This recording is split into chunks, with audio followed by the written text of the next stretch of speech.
கிட்டத்தட்ட 20 வருஷத்துக்கு முன்னாடி ரிலீஸ் ஆன ஒரு பாட்டுக்கு 2 பேர் ஆடி பாடி ரீல்ஸ் பண்ண போய் அந்த ரீல் வைரல் ஆனது மட்டும் இல்லாம அந்த ரீல்னால அந்த பாட்டே பயங்கர ட்ரெண்டிங்கா போயிட்டு இருக்கு.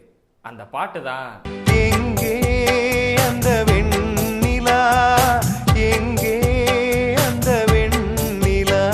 யாருக்கு எப்படியோ தெரியலங்க, ஆனா ஒரு அக்மார்க் 90s கிட்டுக்கு இந்த பாட்டு ஆல் டைம் ஃபேவரட்னு சொல்லலாம். இந்த படத்தோட டைரக்டர் ரவிசங்கர் தான் இந்த பாட்டுக்கான லிரிக்கையும் எழுதி இருக்கிறது. மழையில் நனைகிறேன் குடையாய் வருகிறாய், வெயிலில் நடக்கிறேன் நிழலாய் வருகிறாய், தாகம் என்கிறேன் நீராய் வருகிறாய். இதெல்லாம் கூட ஒரு மாதிரி சாதாரணமான லிரிக் தான்.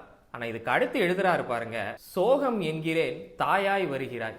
இங்கதான் டைரக்டர் ரவிசங்கர் அவரை ஒரு தனித்துவமான லிரிக் ரைட்டர் அப்படின்றத ப்ரூவ் பண்றாரு. சோகம் என்கிறேன் தாயாய் வருகிறாய். இங்கிலீஷ்ல ஒரு சேயிங் உண்டு, love is all about letting go அப்படின்னு. அதுக்கான அர்த்தம் உங்களுக்கு தெரியல அப்படின்னா நீங்க இந்த லிரிக்க கேளுங்க, அப்போ உங்களுக்கு தெரியும்.